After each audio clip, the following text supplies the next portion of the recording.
High, আজকের lunch time থেকে ভ্লগটা শুরু করলাম। তো লাঞ্চে দেখো আজকের ছিল শুক্তো আর ভেন্ডি আলুর তরকারি।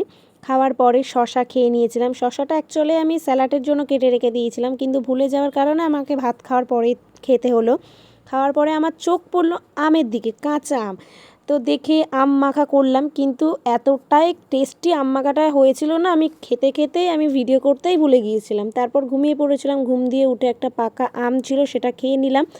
খাওয়ার পরে বাড়ির সামনে রাস্তাতেই হাঁটছিলাম। আগের দিনও আমাদের ফুল গাছগুলোর সাথে তোমাদের শেয়ার করেছিলাম, তো আজকেরও আবার দেখিয়ে দিলাম। এত সুন্দর লাগছে, ভিডিও না করেই পারলাম না। তোমরা এই ফুলগুলোর নাম কারা কারা জানো অবশ্যই একটু কমেন্ট করে জানিও। তারপরে আর কি সন্ধ্যা হয়ে গেল, ঘুরতে ঘুরতে আমি আমাদের ঠাকুর ঘরে চলেও এলাম পুজো দেওয়ার জন্য। তো দেখো ঠাকুরের মুখগুলো তোমাদের সাথে শেয়ার করলাম, কত সুন্দর লাগছে না?